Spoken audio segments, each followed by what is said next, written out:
یہ کہتی ہیں کہ بعض لوگ کہتے ہیں کہ وقت 4 وقت میں رکا تھا.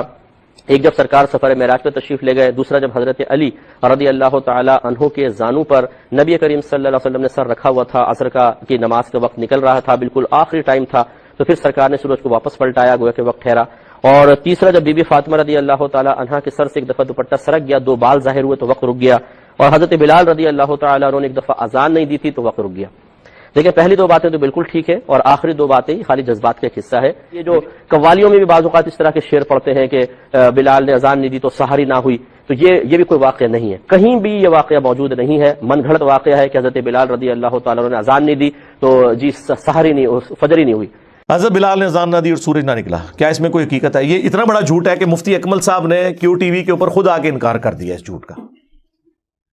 انہوں نے کہا یہ کہانی ہے، وہ قوالی کی وجہ سے مشہور ہوگی کہ حضرت بلال اذان نہیں دیں گے تو سورج نہیں نکلے گا. اندازہ کریں آپ، یعنی اتنا بڑا جھوٹ. بخاری مسلم میں بالکل الٹ ملتا ہے اس کے. بخاری مسلم دونوں میں حدیث ہے، مسلم میں ذرا تفصیل کے ساتھ ہے، بخاری میں اس کا کچھ حصہ ہے. مسلم میں یہ ہے کہ نبی علیہ السلام ایک سفر کے دوران صحابہ کرام سے مشورہ کیا تو اکثریت کی رائے یہ تھی کہ رات کو آرام کرتے ہیں، فجر کے وقت نماز کے لیے اٹھ جائیں گے. نبی علیہ السلام کی خواہش یہ تھی کہ یہ سفر ہے، ہو سکتا ہے رات کو ہم سوئیں اور آنکھ نہ کھلے. اس زمانے میں کوئی الارم یا اس طرح کی چیزیں تو نہیں ہوتی تھی، تو نماز پڑھ کے ہی سوئیں.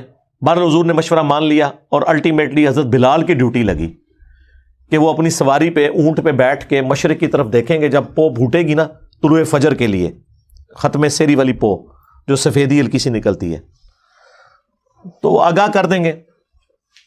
لیکن اللہ کا کرنا کیا ہوا کہ حضرت بلال تھوڑی دیر تو وہ دیکھتے رہے، پھر انہیں بھی اونگ آنا شروع ہوگی اور وہ بھی سو گئے.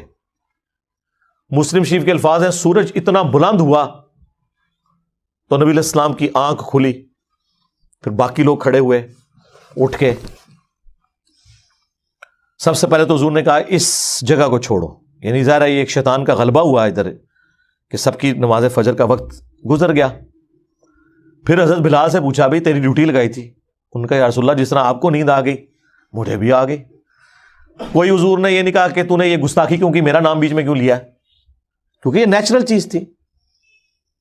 بعض حضور نے کہا یہاں سے اپنا سامان اٹھاؤ، پھر کسی اور جگہ پڑاؤ کیا. حضرت بلال سے کہا کہ اذان دو.